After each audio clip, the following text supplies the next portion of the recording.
Hi friends, welcome to my channel. இன்றைக்கி நம்ம வீடியோவில் பார்க்க போகிற ரெசிபி ரொம்ப சுவையான சைடிஷ் ரெசிபி பார்க்க போகிறோங்க. இந்த சைடிஷ் பார்த்திங்கன்னா சட்டுன்னு பார்த்திங்கன்னா ஒரு 10-15 நிமிடத்தில் செய்து முடிச்சிடலாம்.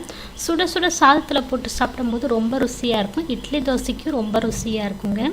இந்த சைடிஷ் ரெசிபியை வீடியோவை முழுமையாக பார்த்துட்டு இதே முறையில் இதே அளவோட நீங்கள் செய்து பார்த்துட்டு எப்படி வந்துச்சு உங்களுடைய கருத்துக்களை ஷேர் பண்ணுங்கள். இந்த வீடியோ உங்களுக்கு பிடித்திருந்தால் லைக் பண்ணுங்கள், ஷேர் பண்ணுங்கள், சப்ஸ்கிரைப் பண்ணுங்கள், கமெண்ட் பண்ணுங்கள். இந்த வீடியோவை ஸ்கிப் பண்ணாமல் முழுமையாக பாருங்கள். இப்போ வாங்க இந்த சுவையான சைடிஷ் ரெசிபியை சுலபமாக எப்படி செய்கிறதுன்னு பார்க்கலாம். இப்போ சைடிஷ் செய்கிறதுக்கு ஸ்டவ் மேலே கடாய் வச்சுருக்கேன். மண்சட்டி கடாயில் செஞ்சிங்கன்னா இன்னும் சுவை கூடுதலாக இருக்கும். கடாயில் 2 டீஸ்பூன் போல் நல்லெண்ணெய் சேர்த்துருக்கேன். இதில் 1/2 டீஸ்பூன் கடுகுளுத்தம்பருப்பு, 1/4 டீஸ்பூன் சீரகம் சேர்த்துருக்கேன். இது பொரிஞ்சதும் 2 பெரிய வெங்காயம் சேர்த்துருக்கேன். இது கூடவே 10 பூண்டு பற்கள், கொஞ்சமாக ஒரு கொத்து கருவேப்பிலை சேர்த்துருக்கேன். இப்போ இது எல்லாத்தையும் நம்ம வதக்கி எடுத்துக்கலாம்.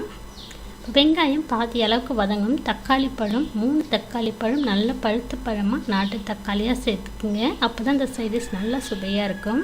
இப்போ தக்காளி வெங்காயத்தோடு சேர்த்து நல்லா வதக்கி கொடுத்து இந்த தக்காளி வெங்காயத்துக்கு மட்டும் கொஞ்சமாக ஒரு 1/4 டீஸ்பூன் போல் கல் உப்பு சேர்த்துருக்கேன். வெங்காயம் தக்காளி சீக்கிரம் வதங்கி வந்துடும். உப்பு சேர்த்து நல்லா மிக்ஸ் பண்ணிவிட்டு மேலே மூடி போட்டு வெங்காயம் தக்காளியை ஒரு 3-4 நிமிஷத்துக்கு நல்லா வதங்கி வரட்டுங்க.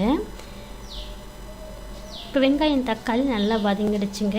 ஒரு வாட்டி மிக்ஸ் பண்ணிவிட்டு இதில் மற்ற பொருட்கள் மசாலா பொருட்கள்லாம் சேர்த்துக்கலாம். 1/4 டீஸ்பூன் மஞ்சள் பொடி சேர்த்துக்கலாம். 2 டீஸ்பூன் அளவுக்கு குழம்பு மிளகாத்தூள் சேர்க்குறேன். குழம்பு மிளகாத்தூள் இல்லைன்னா அதுக்கு பதில் 1 டீஸ்பூன் தனி மிளகாத்தூள், 3/4 டீஸ்பூன் மல்லித்தூள், 1/4 டீஸ்பூன் ஜீரகத்தூள் சேர்த்துக்குங்க. இப்போ குழம்பு மிளகாத்தூள் சேர்த்ததுக்கப்புறம் அடுப்பு சிம்மில் வச்சுட்டு இதனுடைய பச்சை வாசனை போகிற அளவுக்கு மிக்ஸ் பண்ணிக்கோங்க. இப்போ மிக்ஸ் பண்ணிவிட்டு இதில் புளி கரைசல் சேர்த்துக்கலாம். இதில் ஒரு பெரிய நெல்லிக்காய் சைஸ் அளவுக்கு புளியை பார்த்திங்கன்னா கெட்டியாக ஒரு 100 ml தண்ணீரில் நல்லா கெட்டியாக கரைச்சிட்டு சேர்த்துருக்கேன். புளியினுடைய அளவுன்னு பார்த்திங்கன்னா 15 கிராம் இருக்குங்க. இது கூடவே இன்னும் ஒரு 1/2 டம்ளர் அளவுக்கு தண்ணி சேர்க்குறேன்.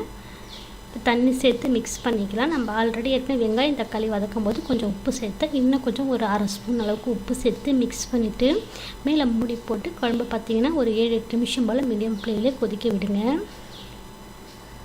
இப்போ ஒரு 8 நிமிஷம் போல் குழம்பு கொதிக்க வச்சுருக்கேன். எண்ணெய் பிரிஞ்சு வந்த பக்குவத்துக்கு வந்திருக்கு பாருங்கள். இந்த மாதிரி பக்குவம் வந்து ஸ்டவ் ஆஃப் பண்ணிவிட்டு இதில் கொஞ்சமாக மல்லித்தழையும் லாஸ்ட்டாக ஒரு சின்ன கட்டி வெல்லம், இதில் நாட்டு சக்கரை 1/2 டீஸ்பூன் சேர்த்துக்குங்க. இந்த வெல்லம் இல்லை நாட்டு சக்கரை 2த்தில் எது வேணாலும் சேர்த்துங்க. இது சேர்த்து செய்யும்போது இந்த சைடிஷ் நல்ல சுவையாக இருக்குங்க. அந்த புளிப்பு அந்த காரெல்லாம் பேலன்ஸ் பண்ணி கொடுக்கும். இப்போ ஒரு சின்ன கட்டி வெல்லம் சேர்த்து மிக்ஸ் பண்ணியாச்சுங்க. இப்போ அவ்வளோதாங்க, நம்மளுடைய தக்காளி குழம்பு ரெடி ஆகிடுச்சுங்க. ரொம்ப ருசியாக இருக்குங்க. இது மண் சட்டின்றதுனால ஸ்டவ் ஆஃப் பண்ணாலும் அந்த சூடல்லே கொதிக்குதுங்க.